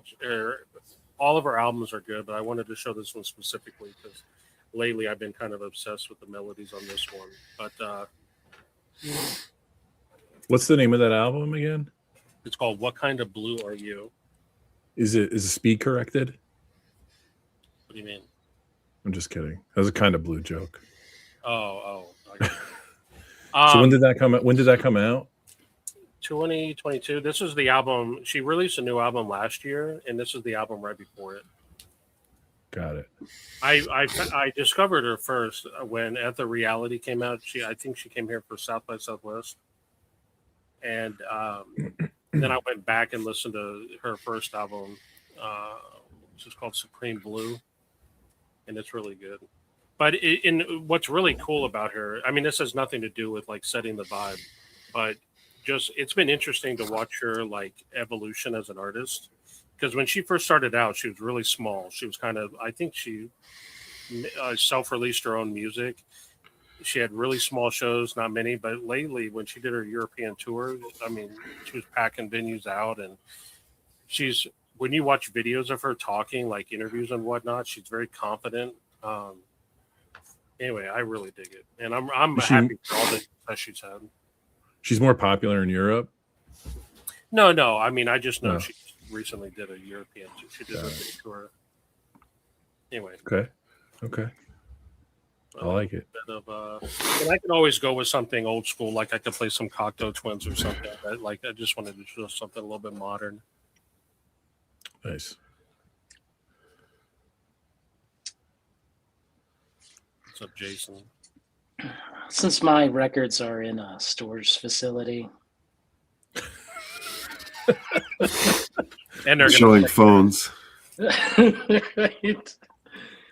I'm going to show this. This came out in 1986. Now, I've shown this record before. They were ahead of their time. I think they were ahead of their time, but they were lambasted for trying to go real, you know? It was not the right time. Depeche Mode would do the same thing, I think, in 87 or 88, and they would be praised, right? But this band I chose, like, there's just a feeling about this, like darkness, and, you know, they try to go heavy. It failed on them. But the music on there is just more, it's still synth pop, but like they try to expand, but it was too early. I'm talking about Aha, Scoundrel Days. Oh my gosh. You're trying this to make it better. Well, this is not even, let me see if I can mirror this. How did this flip? There we go. My gosh, man. Jeez. This is the best Aha album. It's one of them, Joel. Just, you got to chill. And are you tell people about your Manhattan Skyline 12-inch that you have? Yes. That's a good one. If you don't know this record, I mean, I think the first 4 or 5 songs, it's like a perfect A-side. I mean, it really kills me. I think the end or the second side starts with Cry Wolf, which is hilarious. I don't really like that song, but that song cracks me up. And there's a song called We're Looking for the Whales. Now think about that. Yes, we're talking about the Whales back in 73 or 74, but it had to be revisited 10 years later. Well, 12 years later by Aha. No comments, guys? No, that's one of my favorite albums. I love Aha. Never heard it. Really? No. Yeah, me neither. You know A what's lot of gonna people happen? know. I'm gonna find copies and send them to you, and then like with a story, like with something like signed, like please listen to this record. I showed it on the stream, guys. You and Rev, I want you to do a whole thing, the whole video in Atlanta. Right. I'm down. Aha is one of those bands where they came out of the gate with their one hit, right? Take on Me. And a lot of people thought like, okay, this is what the band sounds like, but it's not. Like it's not an outlier necessarily, but the rest of their catalog is really amazing. It really kind of deserves, and it kind of ties into Record Store Day, considering the fact that they're going to do a repress of Analog, which is kind all of analog. No, an album called Analog. No, I know, but are they doing it all analog? Probably not. That's fucked up. Sacrilege. That's right. But Aha is great, and I think they're one of the most underrated bands from the '80s, along with Talk Talk. Well, you know that Talk Talk, they just did a half speed of Spirit of Eden, right? last Friday or 2 weeks ago. Yeah, I mean, at this point, Talk Point is Talk is having their sort of, you know, discovery. I don't know if you could call it underrated anymore. Maybe at some point they were, right? Well, they're another Yes. band that's kind of misunderstood, right? Like if all you know was like "It's My Life," Yeah. then you don't know the band, right? That's not really. Yep. I think the same holds true for Aha. If all you knew was "Take on Me." Is Talk highly influential on like modern pop music? You think is that why? No, like mostly Radiohead for sure. They Oh, really 100%.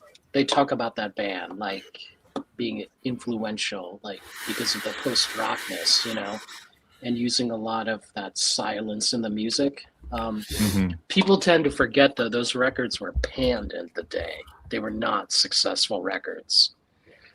Like Color of Spring, right? That record failed, you know, miserably. And then the next one, which was what is that? Laughing Stock. That's the only one I have.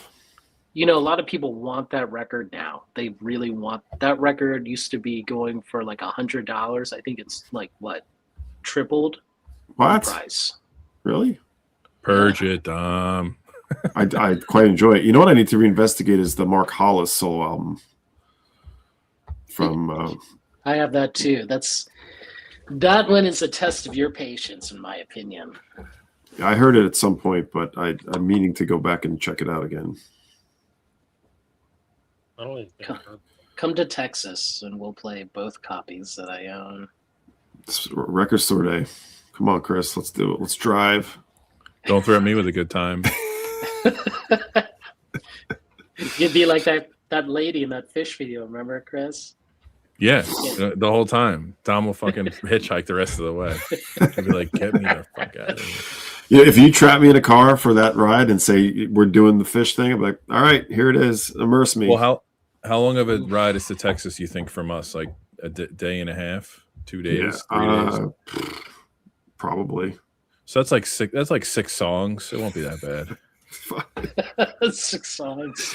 How bad can it go? I wouldn't do that to you. I would think about it, but I would back off. I'll be there. I won't have any choice. We'll hit a couple of dispensaries on the way. Don't worry. If you're driving, I guess I'm just gonna have to deal with it. Yeah. That's right. Oh my gosh. You can catch up on sleep, Dom. Shades and fish. Shades of fish. There you go. Wow, what a video blog that would be. Can you see Stevie's comment? It's funny. Yeah, so his is where? Down? Yeah, it should be like one of the right here? Yeah. Sorry, that's what I'm saying. Hey. So Dom, like that Mark Hollis record, I bought it when it came out on vinyl. Like I found out about it. Went to I was this just guy. looking it up. It didn't have an original LP release. It came later. Came later, and I remember there was a guy, Steve, who had a store in Westerville, Ohio called Sour Records. His attitude could be, you know, it probably titled the store that way, you know. Steve, if you're watching, don't take any offense to that, man. You were, you know, a righteous bastard. You were, you know. Quick story, like some kid was looking for some dollar record, and I would always go to the dollar records, which were in the back wall. And he's like, I don't know, ask him. And I was like, ask who? Oh shit, he's pointing to me. Asshole is pointing to me. Like, it's your store. I don't know where these records are. Ask the guy that's always in the bin. Right. And I was like, man, jeez, yikes. Oh, you've been labeled. Bill K is asking if it's still a felony in Texas. When's the last time you were in Texas, Bill K? All right. Who else is gonna? Did you guys already show your records? We showed some stuff. We gotta go to Chris. To Chris. I'm going. All right. I think this record is a vibe. I think I like to play it very loud, even though it's kind of a quiet record. I like to play this record if I just need kind of like a floaty headspace. It's not like anything avant-garde, but it's Dr. John, the Night Trippers, Gris. I love it. I love that album. Love this album. So this is.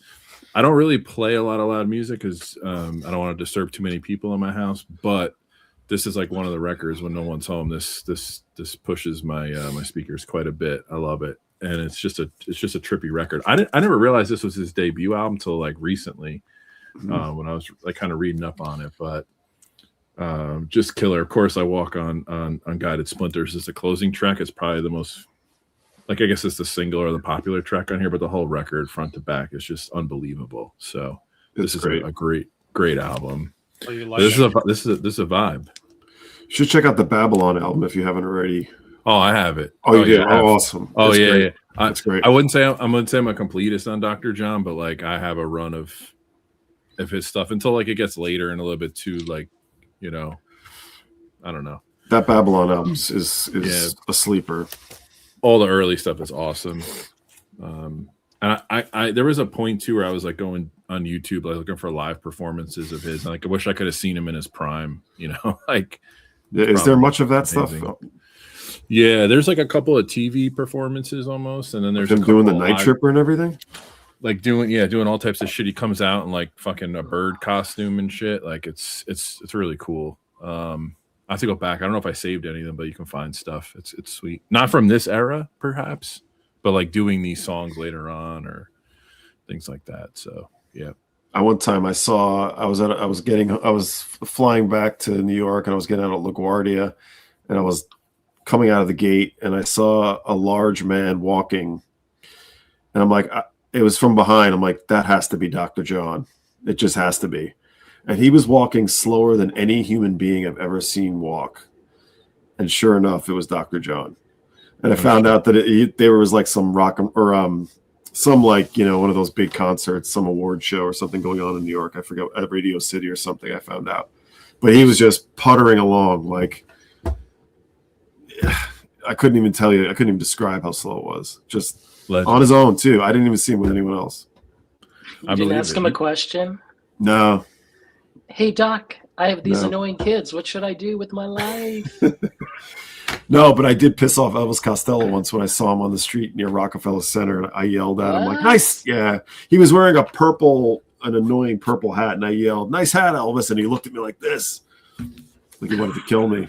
I feel like he would get annoyed at anything. He just seems the type of guy. No, he does. He comes into when he's played here in Ithaca. He comes into Angry Mom and talks and shoots the shit and talks to everybody. Buy stuff. It's funny. I almost chose this would have totally got me roasted, but I almost chose that album with Burt Bacharach as like a mood or a vibe. I don't know if you guys have that compilation that came out a couple of years ago. I'm probably the only one that bought it on record, but I like all that stuff. He puts on a good live show. I mean, I haven't seen him in a very long time, but underrated. Gree, yeah. Gree, yeah. Sorry, I'm white. I'm white from New York.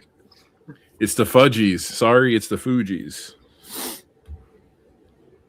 I just want to point out real quick the difference in chat when Stunty's being positive and sharing his knowledge of Talk and side projects versus him shitting on people. It's such a more. Oh, I missed it.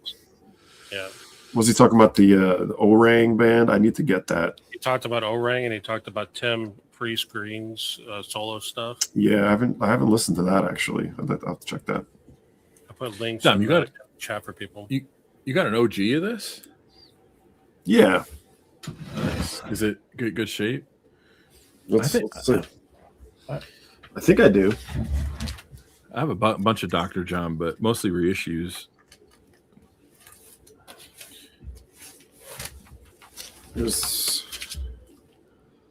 That's a great record. I'll be honest with you, I don't know that. My collection, but you have a promo of that? Sweet. Yeah, I actually don't think I have. I think you'd like them, Dom. I mean, oh yeah, I do have a nice. This is not mono though, stereo.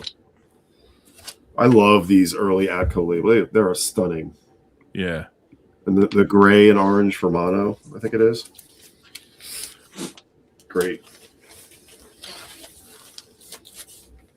So the Harold Baptiste produced Gree, and I guess that's some kind of relative of John Baptiste, right? Maybe an uncle or a grandfather, maybe, something in that lineage. Yeah, Alan, I think I have the speaker's corner of Babel. I'm gonna go see what I have while you guys. Isn't it fascinating? I never thought in the first second I'd be pulling out Dr. John records tonight. What the fuck? Holy shit! When's the last time you listened to that record? It's gonna go on this week because I'm listening to all my records. So I just pulled them out. I might as well keep them out to listen to them. I know I like them though, so they're not getting purged. So not to move off of Dr. John, but inspired by chat, I feel like I could show this. We got several people. Oh, everything but the girl. Yeah. So this is another. Actually, it's funny. This is another artist who can be a little bit misunderstood. You know, a lot of people, their introduction to this was their song "Missing," especially the Todd Terry remix. But the rest of the album and them in general, they kind of moved into a kind of more electronic, dancier direction after this, due to Benoit kind of falling in love with electronic music. But this album is perfect, I think. So it's perfect songwriting. Some of the best lyrics, melodies, songs. And then, of course, the two albums that came after this, Temperamental and Walking Wood. Do you like her early band, Joel? Who, Tracy's early band? Yeah. It's the The Marine Marine Girls. Yeah. Yeah. I love the Marine Girls, yeah. You got some there in your collection you can show? I do. I feel like. Oh, Mark sorry. mentioned acetone. I almost picked acetone tonight, but I didn't. Yeah. I actually did have this in my. It's not the one I was going to show next, but I did have it in my stack because this is an album that I do go back to for a vibe. This, and I put this in the same category as like the Beth Orton album. You guys have heard me talk about it and play that before. I really love that one. But I'm lucky. I have been able to see Benoit solo live before, but I've never seen Tracy or them together. And Vinyl Vertigo mentioned Tracy's solo albums.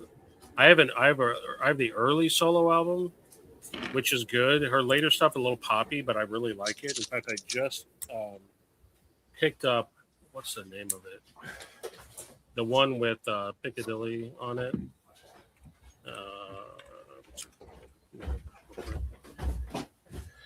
Out of her album Out of the Woods. I actually really dig that album. It's good pop music. You know what I mean? It's not like it would have been cool if Ben could have been part of it, but anyway. Marine Girls. Just because chat was showing talking about everything but the girls. Yeah, let's switch over to Don. Let's show that Marine Girls. Yeah. Beach Party. These records are actually pretty vibey. It's funny to think of them as post-punk records, but they're not really. No, they're more twee records. Yeah, they I like to quote the Reverend. Everything is post-punk, guys. So if it's just he's right. Calm yourself. He's right. Jason, was it you and I talking about Tracy Thorn? I was having a conversation with somebody about how they were like, yeah, she kind of had to leave the Marine Girls because it was never going to take off. I love these. Yep, and it pissed off Morrissey. The custom labels. Yep. Yeah, there we have it. They have singles? I actually don't know. I'm assuming they do. I don't have any. They do. I have a couple of them. I don't have that LP anymore, though. So Johnny's saying it was him I was talking to about Marine Girls. I knew it was somebody. I couldn't remember. I have a very cursory knowledge of everything but the girl proper. So I have. That's the place to start. The earlier stuff is good, but it's not as good as that. I think Amplified Heart was kind of their peak. Wrong. I don't know where the hell we left off. Temperamental is their peak. You know, that was like their last album before they got back together. Yeah, that's their peak, man. Like that record is solid. Like, yeah. I play that record often, and I think about, man, like I stopped, at that point, and I was like, that record's just too good, I used to play that song on that album, Lullaby of Clubland. I used to play that in the club. Really? Yeah.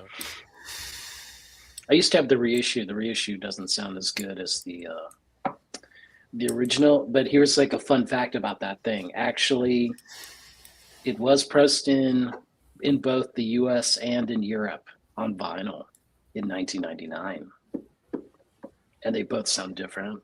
It's messed up. Yeah, you're gonna do a shootout. Shootout on that? Nah, nobody needs to hear that. Nobody wants that.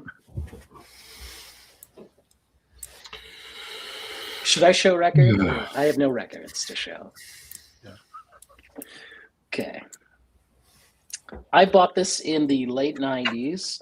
It did come out in 83, and it has like this crazy vibe because at the time, this soul singer was drifting to, the gospel religious thing, but people had only known him for his sexy soulness. Al Green? I'm talking about 1983 Tokyo Live.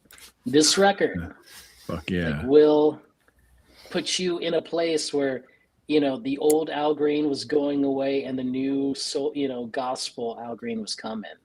The track you need to listen to is Bell, like, this sort of like I love you, Bell, but I have to go somewhere else vibe, meaning to the Lord vibe. The other Reverend. Yes. I did get to see him a couple years ago, and it wasn't this vibe at all. It was actually going back to the evil vibe, I believe. There's this great clip. There's a great clip of him on Soul Train. I think he's doing Love and Happiness, and he's got like his grandmother playing the fucking organ. If you see the video, and he's in these like dress shoes, and he counts the band in, and he just starts stomping to count the. It's just fucking electric, man. Electric performance. Fucking Reverend, man. That's cool story, guys, right? Yeah. I mean, the crazy thing is it actually came out in Germany first in 81. But the Motown reissue came out in 83, but this cover here. Yeah. It's nasty. I mean, I like how it's like all white and his name is in blue. His name is Al Green. They didn't really, It's a great font. Right, they didn't capitalize on it. Let me make myself big. They just did not capitalize on it. Well, they capitalized Al Green, but yeah, but not, no color green, no. Yeah. Okay. It's too early for it's hot. Joke. Any more records, guys? Are we done? Did it? No, Don didn't go second one. I got more records. Let's show this one. Creepy. I always think of this record as creepy. I'm on Duel 2. Dose. This I always feel kind of queasy looking at this cover, and it's when they band split from Amon Duel to Amon Duel 2 and Amon Duel. Essentially, they were split off. This is the first one of that 2 band, and this is late night listening. This is not like an early morning listen like you were saying, Chris. On the Old Liberty label. It's like krautrock, right? Yeah, but it's like it's. I don't think of it as rock. Well, it is, but it's definitely sort of like a darkened slice of it at this time. Some sun damage there. Right on. That's what I have to say. You have another one, Chris? You're on mute. Yeah, can you hear me? I was having some connection issues. Yeah. Yes. This artist is somebody I put on just when I want to go to a headspace. He's got a pretty diverse catalog. This album is kind of recent, I guess, maybe 2017 or 2018, 2019. But Andrew Bird, I'm a big Andrew Bird fan, so my finest work yet. This is really another kind of like heady folky, jazzy album. He's just got a very diverse style, but I always like his records. This is like another kind of in the morning, kick off the day type of vibe. And that's that. What's the album? Which one is it? My finest work yet. It's got I don't recall that cover. Sisyphus and Bloodless are like the big tracks on it. This is like, I'll tell you right now, actually. This is 2019. I don't know if it's an alternative cover or whatever, but okay. They just released a box set. I'm like thinking about getting of Mysterious Production. Yeah, the Mysterious Production of Eggs. I don't know if it's a web store exclusive for him or if stores get it, but I don't know. It's got a lot of great B-sides and live stuff on it. And this is a little nugget for those in chat who are always hating on Ani DeFranco. That album has an Ani DeFranco connection because it was released on her label. Mysterious Production of Eggs, yeah. That's right. Ani DeFranco was a big reason why he got noticed by a bigger audience. I mean, it's not all her, but I mean, obviously he's super talented. But yeah, he's great. He's great. Yeah, I got to see him live. He toured with her back then. That's the first time I saw him. I'll show one more. This is a collection of. I was going to show Tosca, but instead I'm going to show this. Oh yeah. This is a collection of records. Here's the first Lamb album, and then you got the second Lamb album. You got the third Lamb album. Jeez, what's going? Hold up there, Jose. Come on now. Talking about. Well, I mean, it's all the group because Lamb is Lou Rhodes singing, and these albums are a vibe. You know what I mean? Like, honestly, like lately, what I put on is What Sound. This album, the third one. But I listen to all of them. I even have Lou Rhodes' solo album, her latest one, and it's excellent. But it's like this is, if you're not familiar with Lamb, it's like down tempo mixed with I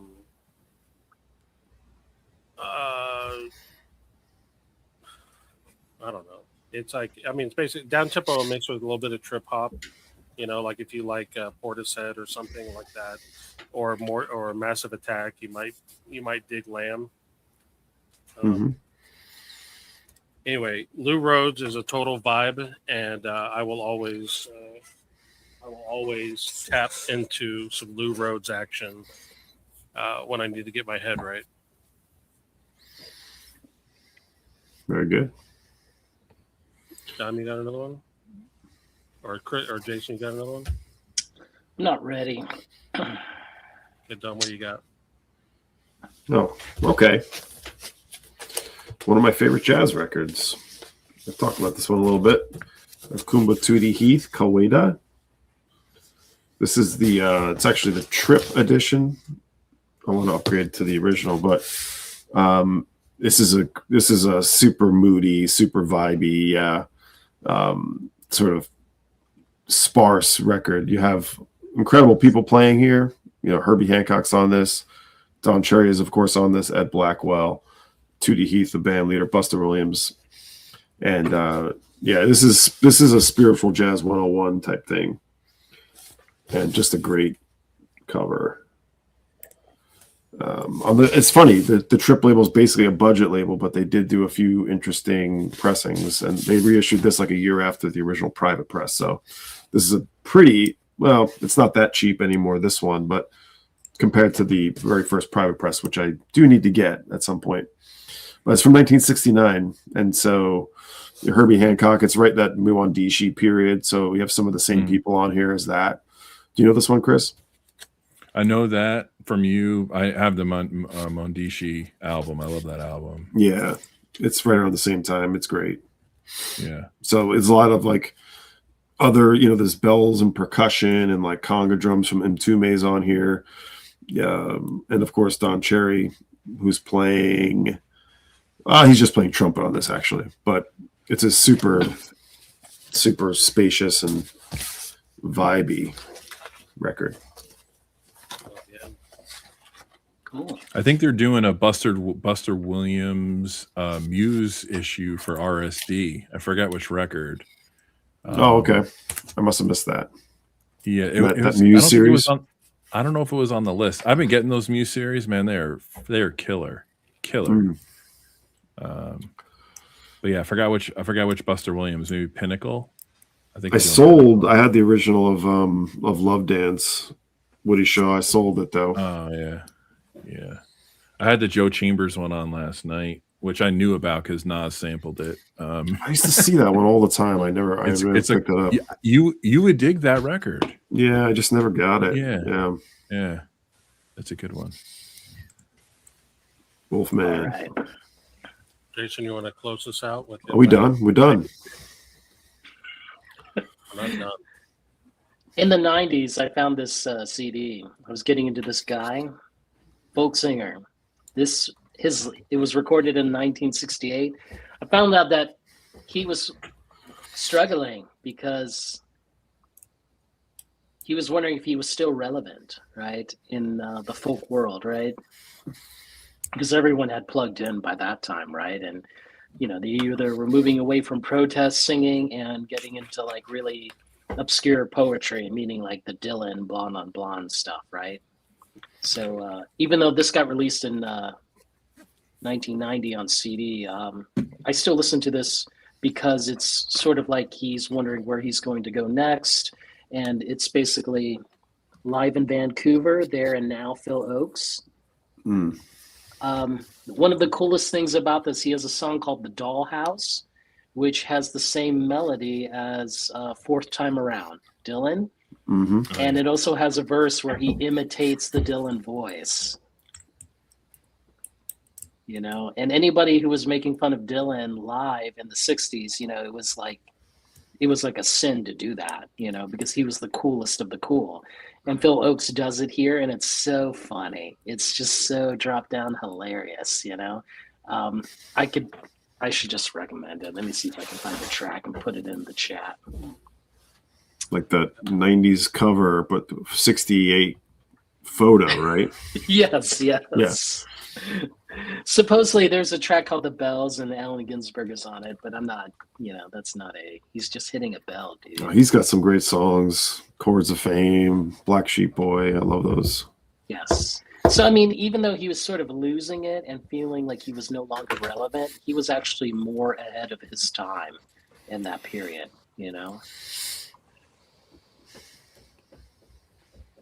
Very cool. Any closing arguments? I think we, Well, I just want to say I appreciate the three of you taking it serious and I took it seriously, bro. I know that could have showed some Neil Diamond, Diamond in the Rough. Oh, yes. Sarcastic. I'm being sincere that I appreciate you all taking it seriously and showing some good bits. Genuine, Joel. And for chat, I'm sorry I went off earlier. I've been losing my fucking mind lately. It's just No, did you put that RSD order in yet? I put it in. I put You Secretly, Red Eye, MVD. I put everything but the Alliance one. Going big or go home? I'm gonna be fucking broke. I'm gonna need. Oh my god. Oh no. Look, we're going to be on like a 24-hour ride. I'll be listening to Fish the whole time. I'm not going to be able to spend all kinds of money on these records, Joel. I am. Listen, I will say that I legitimately am planning on having extremely low prices on these. Like not the day after, but the day of, and the day after. Is there a restriction around that, by the way? There's not. So I talked about this in my video. They put a restriction on the upper limit. Yeah. They do not put a restriction on the lower limit. I specifically asked them that on the call. I was like, is there a lower limit? They said there's not. So I don't know if I'll piss off other stores. I hope that I don't, because that's not my intention. I just want people to have the records that they want. Some of the records are just a tad bit more expensive than they need to be. There's some super expensive stuff that I'm probably not going to order, even though I want to. There's some stuff that's expensive, and I'm just going to mark it down as low as I possibly can without losing money. And it's funny. Back in the day, though, I thought the whole thing was always that labels couldn't tell stores how much to price things at. That's why it was always suggested retail price, which I find it interesting now that they're saying you can't price something at, what is it, 5% more than list or something is what they're saying? 20%. But the reason they say that is because they want to discourage price gouging, right? Right. I That's get why that, they but put the upper limit. but they can't actually force you to. They'll just say, okay, you're just not going to be a pledge store again. Yeah. They're like, okay, yeah, you can. But I mean, but honestly, like the reality is 20% above list price is a lot. No, you can't That's do very that. But it's ultimately the store is going to can do what they want to do. But they can also say, well, you're just not going to be a pledge store anymore. Well, and Dom, you know this because you have this experience.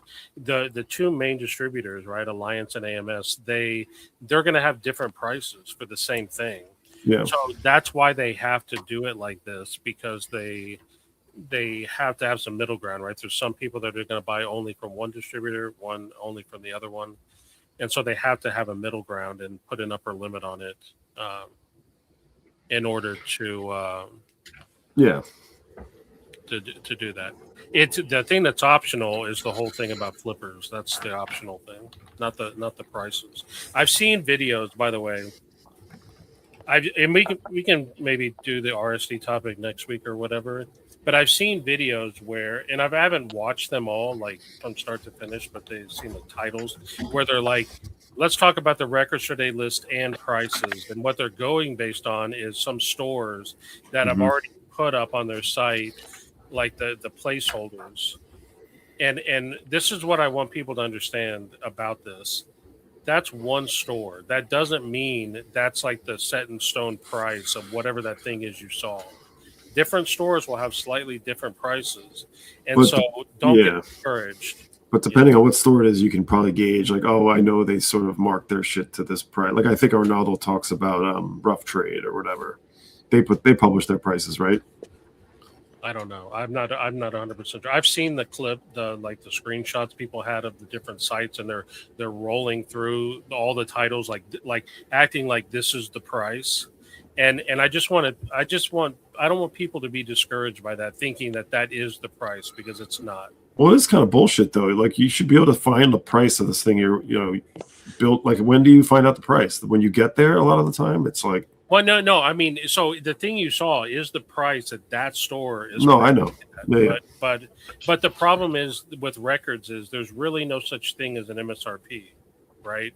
Like ultimately, a store can price things at whatever they want. It's just for record store day they put an upper limit on basically. So Alliance is going to have their price. AMS is going to have their half price. Record Store Day is going to have their separate price, which is kind of like bridging the gap between the two. And they let stores have an upper limit of 20% on top of that, which I think that's like, honestly, I don't know any store. I personally never seen any store that hits the 20% limit. Now they will maybe on the secondary market, right? Like if they have, I think there's too much competition to do that. They'll be screwed. Well, I just think though they might do it with like the most desired titles or whatever the case may be.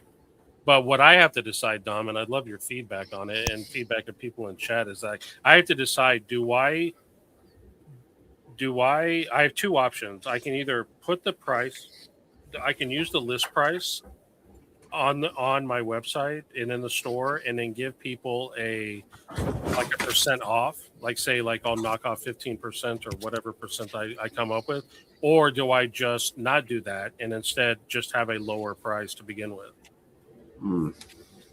Because my problem is like I want people to recognize that I'm lowering the price. And I'm afraid that if I just have a lower price, people won't realize it's a low price, right? Because a low price could still be high, right? Like if I'm getting close to wholesale cost, it could still be a high number, You know what I mean? Yeah. And so I want people to recognize that that's what I'm doing, not like and as an ego thing, but just as a recognition that I'm doing it. And then and that's just why, like, if I give you a % off, then you'll know what I'm doing, right? I'll show, like, here's the list price, and there's what I'm going down, and I'll price match. I don't care. Like, I don't really think price matching is like an issue here. I mean, we all see it. Like, if you have multiple stores in your area that all do record store day, you'll see different prices at different stores. Like, I don't want to call anyone out specifically, but I know there's some stores that go with the upper limit, like the higher price. And I couldn't tell what you were trying to do there, but and I know some stores that go the lower limit, right, but still make a profit on it. For me, I've seen some perfectly reasonable prices. Like, there's a lot of records I've seen $24.99. Like, what I consider, everyone, I've talked about this a million times. I think single LP records should be somewhere in the 20s, preferably around $24.99. Double LP should be somewhere in the 30s, like a $34.99 or a $36.99 should be like the ceiling. With records today, because of the limited nature of what these pressings are going for, there are some that go above that, right? Like, I mean, I'll just share. One of the things that's breaking my heart, Tanya Donnelly's releasing a new EP, and I think personally it's too much because it's only like 4 songs, and I really want it, but it's really expensive for just being 4 songs, and it's because it's on Fire Records, and that's a label that It's UK label. Yeah, it's a UK label, so it's an import for us, so it's going to be more expensive. And then there's some other records, like, just so I know several people in the chat talked about Art of Noise. The Art of Noise record unfortunately, it's going to be a little bit more expensive than I wish that it was. You know what I mean?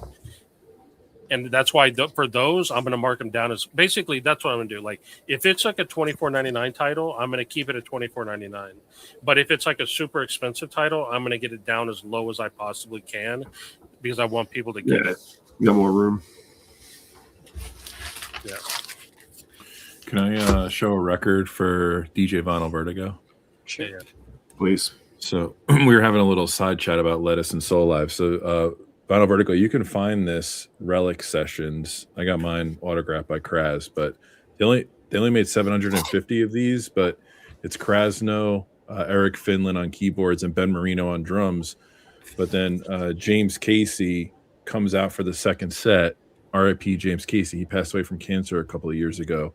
But this is a really cool live set. I'm sure you could stream it, but this is worth having. And Krasno kind of shines as a front man outside of the whole jazz soul thing. He's doing more of a soul rock kind of performance. But this is a really fun live set. Sometimes on relics.com you can get these like discounted because they don't sell very well unless it's like Geese or Billy Strings or something. But this one's worth investigating. So I just wanted to show him that. Noise. All right, y'all. I want to thank Joel for the rant. Groove Seeker. Dom Seeking a Thread. I want to thank everyone in the chat for joining us, and we'll see you next time. Nathaniel Mars is coming up in less than 10 minutes. So we'll see you there, everybody. Peace. Later, folks. Later, guys.